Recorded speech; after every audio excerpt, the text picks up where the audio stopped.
Hello everyone. ಮುಂಚೆ ಎಲ್ಲ ನಾನು ಹೇಗಿರ್ತಿದ್ದೆ ಅಂದರೆ ನಂದೇನಾದರೂ ತಪ್ಪಿಲ್ಲ ಅಂದ್ರೂ ನನಗೆ ಯಾರಾದರೂ ಏನಾದರೂ ಹೇಳಿದ್ರೆ ಆವಾಗಲೇ ವಾಪಸ್ ಕೊಡ್ತಿದ್ದೆ. ಬಟ್ ಇವಾಗ ಹೇಗಾಗಿದ್ದೀನಿ ಅಂತ ಅಂದರೆ ನನ್ನ ಮುಂದೆ ನನಗೇ ಬೇಜಾರಾಗೋ ಥರ ಯಾರಾದರೂ ಮಾತಾಡಿದ್ರೂ ಮನಸಲ್ಲೇ ನಕ್ಕೊಂಡು ಹೋಗಲಿ ಬಿಡು ಅಂತ ಬಿಟ್ಬಿಡ್ತೀನಿ. ಯಾಕೋ ಗೊತ್ತಿಲ್ಲ, ಮೇಲೊಬ್ಬ ಇದ್ದಾನೆ ನೋಡ್ಕೊತಾನೆ ಬಿಡು ಅಂತ ಬಿಡ್ತೀನಿ. ಹಿಂದಿನ ಕಾಲದಲ್ಲೆಲ್ಲ ಹೇಳೋರು ಇವಾಗ ಮಾಡಿದ ಕರ್ಮ ಮುಂದಿನ ಜನ್ಮದಲ್ಲಿ ತಟ್ಟುತ್ತೆ ಅಂತ. ಬಟ್ ಇವಾಗ ಹಾಗಿಲ್ಲ. ಇವಾಗ ಮಾಡಿದ ಕರ್ಮ ಈಗಲೇ 2 ಪಟ್ಟು ಹೆಚ್ಚಾಗಿ ಸುತ್ಕೊಂಡು ಹೊಡೆಯುತ್ತೆ. ಅದನ್ನು ಯಾಕೋ ಇತ್ತೀಚೆಗೆ ನಾನು ಸ್ಟ್ರಾಂಗಾಗಿ ನಂಬ್ತೀನಿ. ಸೊ ಹಾಗಾಗಿನೇ ಹೋಗಲಿ ಬಿಡು ಅಂತ ಬಿಟ್ಬಿಡ್ತೀನಿ.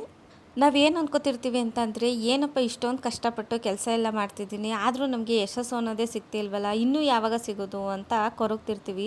ದೊಡ್ಡವರು ಒಂದು ಮಾತು ಹೇಳಿದ್ದಾರೆ, ಕಾದು ತಿನ್ನೋ ಹಣ್ಣು ತುಂಬ ರುಚಿಯಾಗಿರುತ್ತಂತೆ. ಸೊ ಹಾಗೆಯೇ ನಾವು ಎಷ್ಟೇ ಕಷ್ಟ ಬಂದ್ರೂ ನಮ್ಮ ಜೀವನನ ಸಾಗಿಸ್ಕೊಂಡು ಹೋದರೆ ಮುಂದೆ ಒಂದಿನ ಯಶಸ್ಸು ಸಿಕ್ಕಾಗ ಆಗೋ ಖುಷಿ ಇದೆಯಲ್ಲ, ಅದಕ್ಕೆ ಬೆಲೆನೇ ಕಟ್ಟೋಕ್ಕಾಗಲ್ಲ, ಅಷ್ಟು ಖುಷಿ ಕೊಡುತ್ತೆ.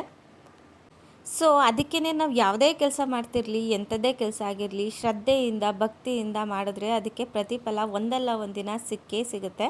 ಏನಪ್ಪ ಇದು ಇಷ್ಟೊಂದು ಫಿಲಾಸಫಿ ಹೇಳ್ತಿದ್ದಾಳಲ್ಲ ಅಂತ ಅಂದ್ಕೋಬಿಡಿ. ಯಾಕೋ ಗೊತ್ತಿಲ್ಲ, ಇದನ್ನು ಹೇಳಬೇಕು ಅಂತ ಅನಿಸ್ತು, ಅದಕ್ಕೆ ಈ ವ್ಲಾಗ್ನ ಮಾಡಿದೆ. ಸೊ ಗೈಸ್, ಹೀಗೆ ನನ್ನ ಸಪೋರ್ಟ್ ಮಾಡ್ತಾಯಿರಿ. ನೆಕ್ಸ್ಟ್ ವ್ಲಾಗಲ್ಲಿ ಸಿಗ್ತೀನಿ. ಅಲ್ಲಿವರೆಗೂ tata, bye bye. Thank you for watching.